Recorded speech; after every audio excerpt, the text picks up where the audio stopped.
In this video, we're going to be talking about the Nav Drawer. Now, the Nav Drawer is a user interface paradigm where we have a drawer, a navigation drawer that's off the screen that we can access by swiping in from the left to the right or selecting one of those infamous hamburger icons. Anyway, it's a very, very common, very modern approach to user interface, and I'm sure you guys have seen a bunch of examples of it before. So what I want to do is I want to show you guys how you can implement it in Android. Now, fortunately for us, Google includes a view group called Drawer Layout, which comes from the V4 support library, which happens to already be included in the standard application template that we get when we create a new project for Android Studio.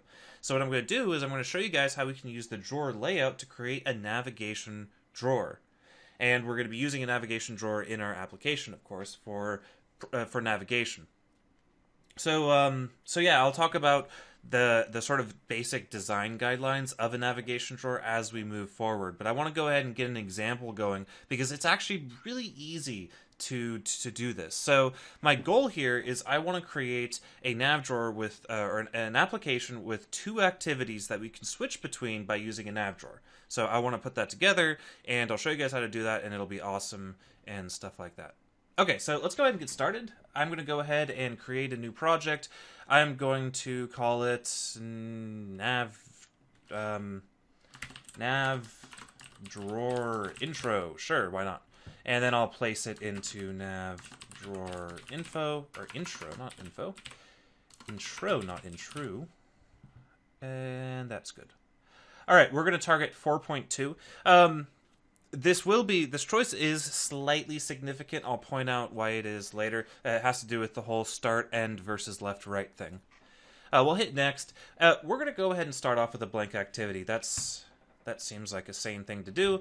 And this main activity, I'm going to go ahead and I'm going to change it. I'm going to call this inbox activity because it's going to, the way that I'm structuring this example, we're going to have two activities, an inbox and a contacts activity, kind of simulating what you would see in a email application. And we're going to go ahead and keep all of those things the way they are. I don't really care about the menu resource, but it'll create one for me anyway. All right, so it is doing its thing off screen, and there it's done. Okay, so it's still building, give it a sec. Alright, so what I want to go ahead and do now is I want to go ahead just really quickly show you guys the nav drawer, the easiest way to implement one, and we're just going to do it right here, straight up in the activity inbox. So let's go ahead and get that implemented. What I'm going to do is I'm going to remove this text view.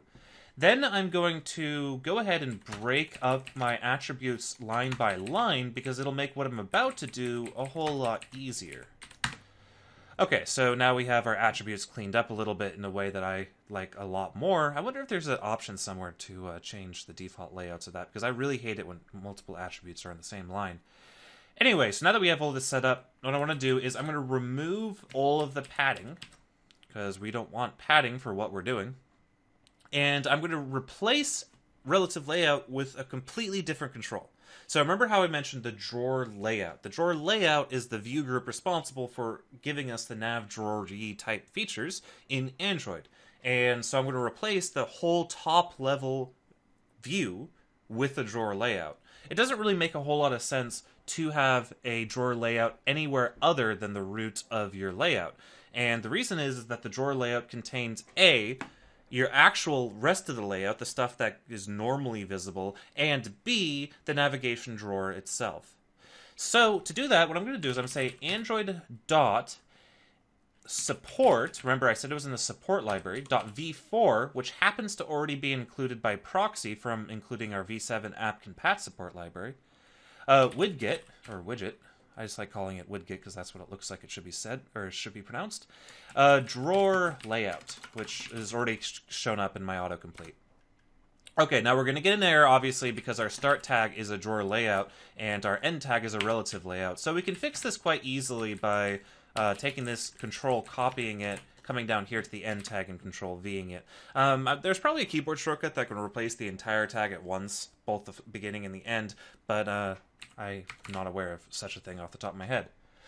Okay, so now you're going to get this. I don't know if this is a bug in Android Studio or not, but it has a really difficult time rendering a preview for the drawer layout. Now, this is actually possible to do, and you kind of have to finagle the solution a little bit, or the project a little bit, to get it to display properly. And I don't know if this is going to be fixed in a later version of Android Studio or not. So what I'm going to do here is I'm just going to go the nuclear route, and I'm going to come up here to build, and I'm going to say clean project. Now, of course, what cleaning a build does is it gets rid of all of the build artifacts, including any intermediate build artifacts. Okay, so then I'm going to go ahead and say build, and I'm going to say make project. Could have probably just hit rebuild project. And we're still running into a slight issue. Now, the funny thing is if I were to launch this, I just want to prove to you guys that this is a problem with the preview window and not with what the code that I'm writing. I'm going to go ahead and hit play and select both my emulators. I'm going to be running Android 4 and Android 5 in this video.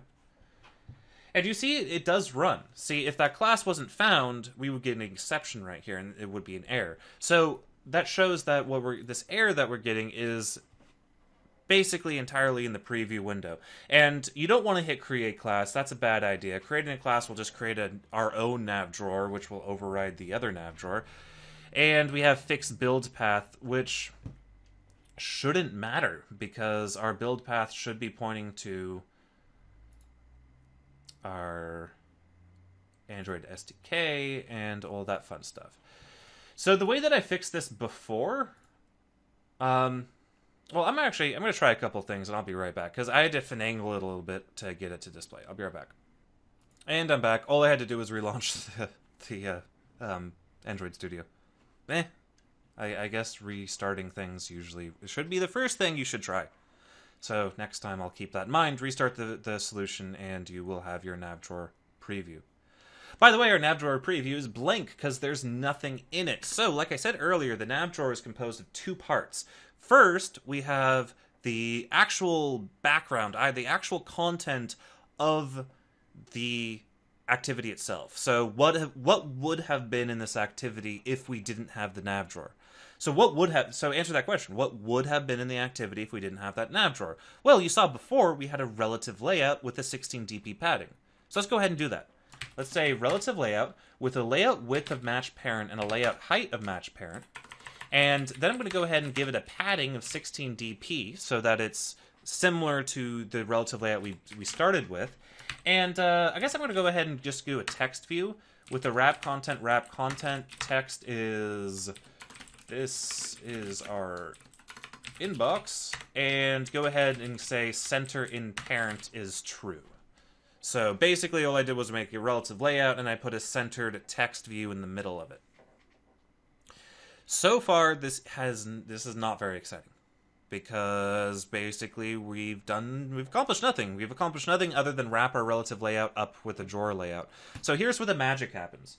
Basically, what we can do now is after the relative layout, not before the relative layout. This is important. After the relative layout, we define what our navigation drawer should look like. And the drawer layout is going to pick up on that. It's going to say, okay, so it assumes the first element is your actual content, the actual content of your layout. And then it assumes that the second and or third element are your actual navigation drawers. So what I can do here is I can open up whatever element I want. So what do I want my navigation drawer to look like? Well, very commonly a navigation drawer, if you've seen one like in an email application or whatever, will show a list of buttons. So what's a great way to represent a list of buttons? Well, that's going to be a linear layout. So we're going to do a linear layout with a width of... now, this is important. So what's the width of our navigation drawer going to be? What does this control? I'm going to set this to 300 dp for now, and I'll point out how this affects our navigation drawer in a moment here. Then, for our height, I'm going to say match parent. Obviously, we want our navigation drawer to extend top and bottom of the parent. Okay, so inside of our... we, of course, also want to give the orientation of vertical. All right, inside of our linear layout, let's go ahead and specify our buttons. So let's do a button, and this button will have a width of match parent, a height of wrap content, and we'll go ahead and give it a text of inbox, and we'll go ahead and give it a ID of /forward, or the @+ID /, and we're going to go ahead and I'm going to give this an ID. This will look a little weird if you've been watching the previous videos, but bear with me. An ID of Nav Drawer Inbox.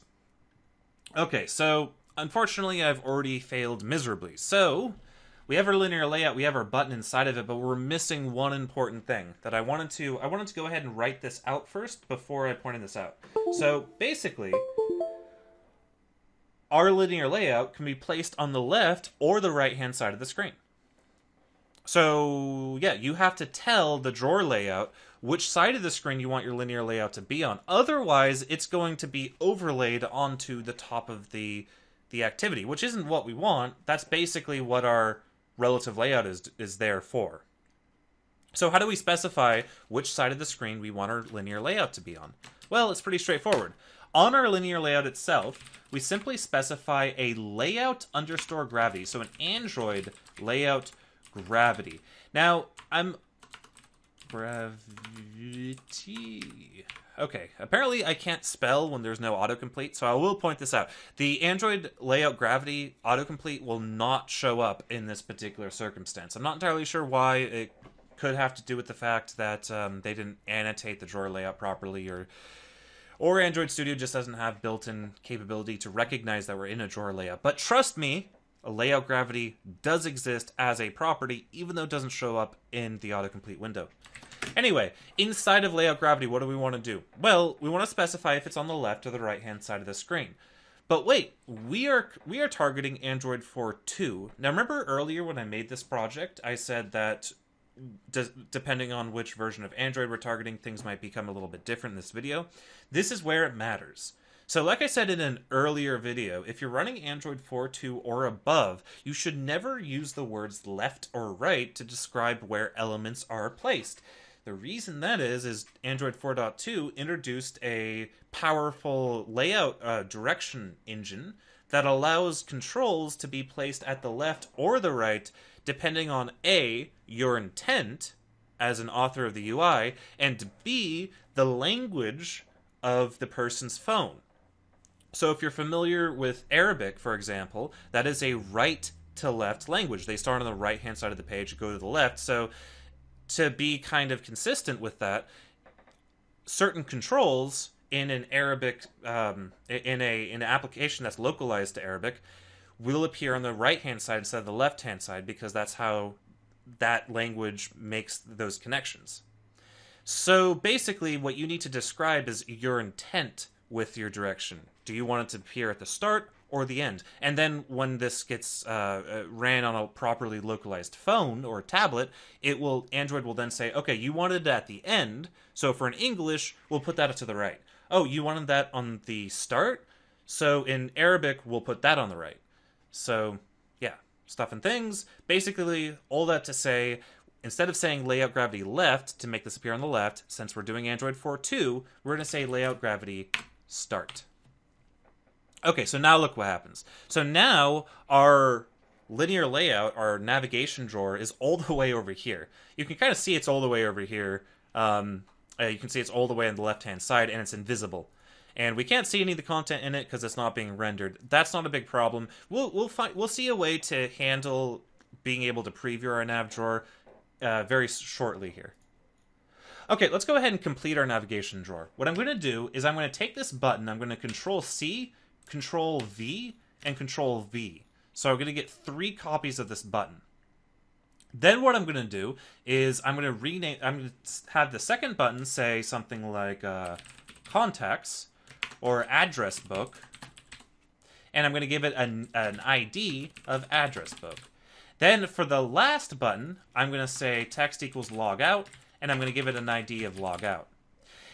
Now, before I wrap up my navigation drawer for now, I'm going to do one more thing. I want the logout button to appear all the way at the bottom of the navigation drawer. So a really easy way to do that in a linear layout is to insert a empty null view that will push it from those 3 buttons down to all the way to the bottom. Unfortunately, you guys can't see this. Actually, I can make you guys able to see the preview by simply taking out this layout gravity start. So now you see our navigation drawer just momentarily. I'll put this layout gravity start back in before we hit play. But anyway, by putting in a view here, of width wrap content height match parent, and finally a weight of 1, now you see that this empty view is now taking up all the space of the linear layout and pushing that logout button all the way at the bottom. Now there's one last thing I want to do with this linear layout, and that is give it a color.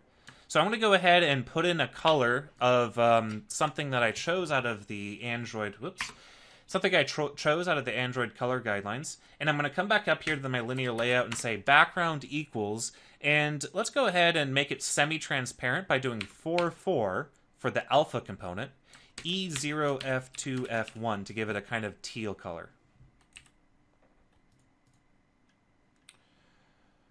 Okay, so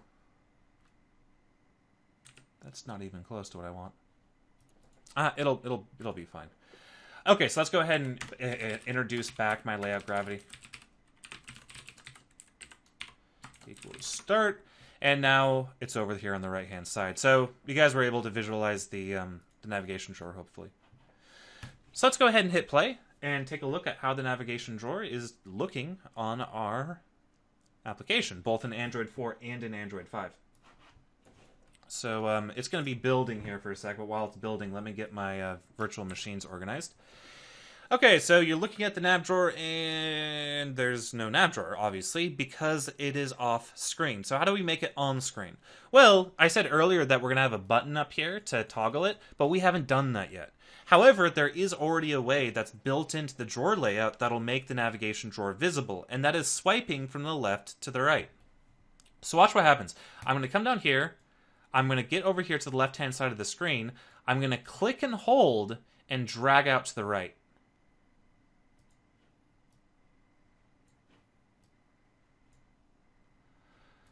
So now we have what'll happen if you drag out from the right-hand side of the screen. We have our navigation drawer. Now, it doesn't look all that great. Obviously, you can go in, you can style things, make things more consistent between operating systems and so on. But that's basically the general idea of how to put together a navigation drawer really simply. So let's go ahead and make these functional really quickly. Before we end this video and talk about how to integrate this into the action bar and toolbar, let's go ahead and implement the functionality of our navigation drawer. It's actually going to be really, really straightforward. Basically, what I'm going to do is I'm going to come up here and I'm going to create a new class up here in my package, and I'm going to call it base activity. He is going to inherit, so extend, from action bar activity. Remember, that comes from the support v7 app namespace, or package rather.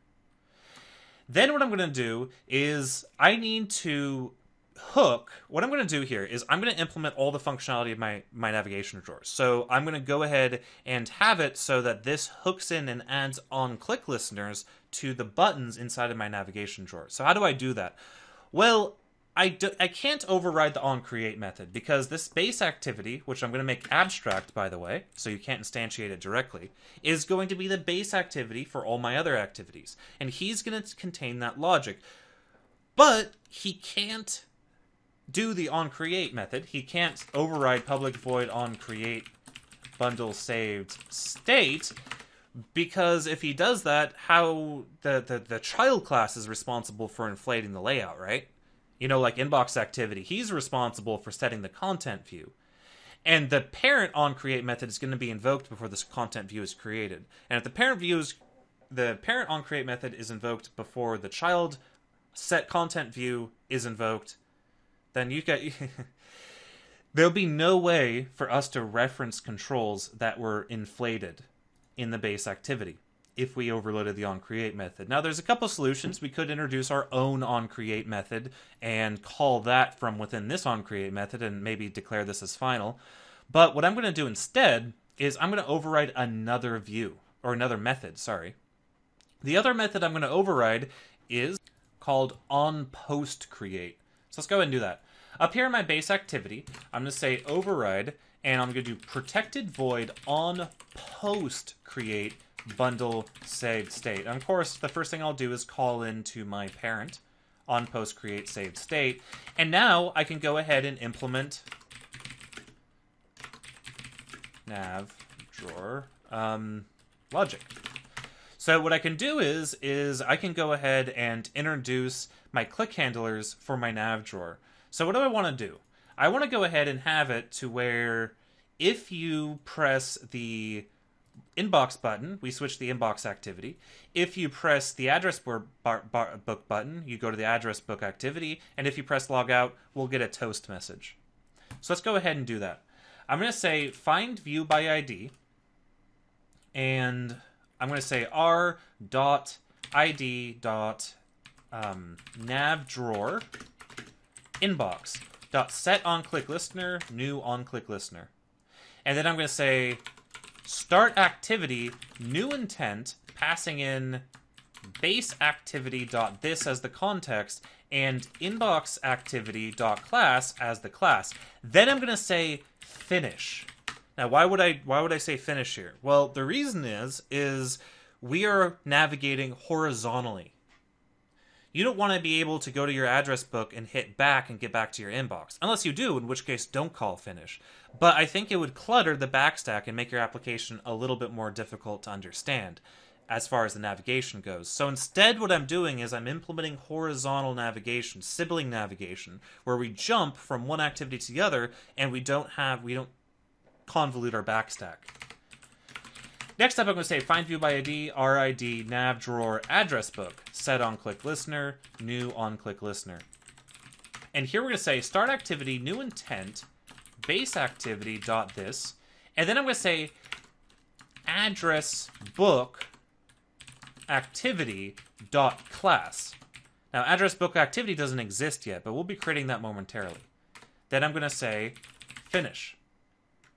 Finally, I'm going to say find view by ID, RID dot nav drawer logout dot set on click listener, new on click listener, and I'm going to simply say new toast, or sorry, toast dot make toast, passing in base activity dot this as the context, passing in logout, or you are now logged out as the message, and passing in toast dot length short as the length. Okay, so now what I'm going to do is I'm going to right-click my package, select New, select Activity, select Blank Activity. And I'm going to call this Address Book Activity. And hit Finish. And now we have our Address Book Activity.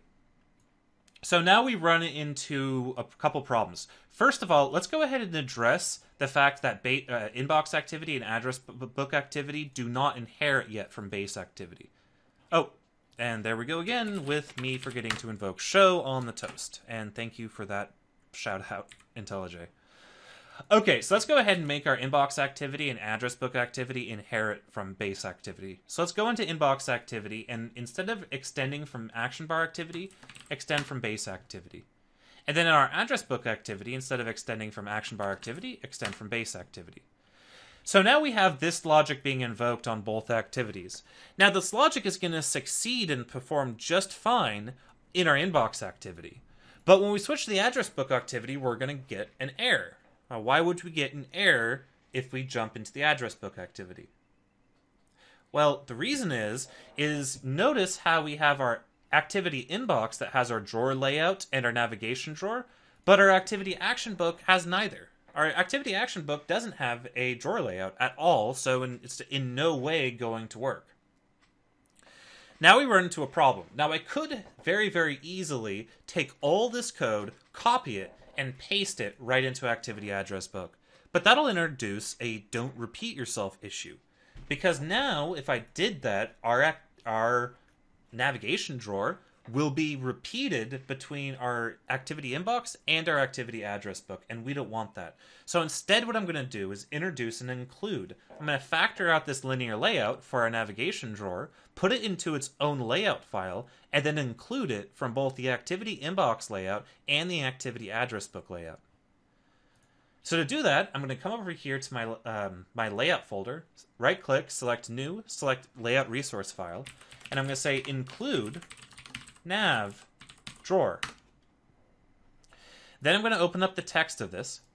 I'm going to keep the linear layout here, And I'm going to come back here. I'm basically going to go ahead and take all of these attributes, the layout width, the layout height, the orientation, the background, the layout gravity. I'm just going to copy all of those attributes. So I'm selecting all that, hitting Control-C, and then I'm replacing all of the attributes except for the XML namespace. So the reason I just didn't grab the whole nav drawer and paste it in here was because I would lose my XML namespace Android. I do believe there's an alt-inner thing that'll magically make that reappear back, but I just decided to do it this way. So basically, take all the attributes, paste them over here. Now what I can do is take the contents of my linear layout, and I can just go ahead and cut these out. Hit Control-X. Come back here to include nav layout, hit Control-V, and now you see our awesome nav bar is in its own file with its own preview. So this is handy for a lot of different reasons. Now that I've done that, I can come in here into the activity inbox, and I can replace this entire linear layout with a simple include statement. I can say include layout equals, and I can pass in include nav drawer. And it'll autocomplete to @layout/include nav drawer. Now, if you look at this, it looks exactly how it did before, with our nav drawer off to the side a little bit. Alright, so to finish the first part of this example, I'm going to take the contents of activity inbox, I'm going to hit Control-A to select everything. Then I'm going to jump into activity address book, hit Control-A to select everything, and then hit Control-V to basically copy and paste the entire layout from our inbox into our address book. However, I am going to make a couple changes. First of all, the tool's context is going to be set to address book activity instead of inbox activity. Second, our text view is going to say, this is our address book, instead of this is our inbox. All right, now I'm ready to go ahead and hit run, and we should be able to see our nav bar working, our nav drawer working. So come over here, swipe to the right, and let's hit log out first. It says you are now logged out. Now let's hit address book. Our address book activity appears. Now let's hit inbox. Our inbox activity appears. So that's pretty exciting. And of course, when I hit back, notice how I exit the application entirely, which is the intended behavior. So now I can switch between my two items, inbox and address book, and I can hit log out. Now there's a couple problems here. First of all, these animations that we have are not what we want for this sort of navigation behavior, so that this sort of horizontal navigation. Also, we might want a little bit more control over when this navigation bar opens and exits. For example, when I hit back, it does close. However, when I hit log out, it doesn't close. Or when I hit address book, it doesn't close either. So there's a couple problems with it, some of which we won't address until we get into the app, because we're going to be implementing a very flexible navigation drawer system when we get into building the app. But some of them we'll address here in the next video. Anyway, I guess we will see you in the next video.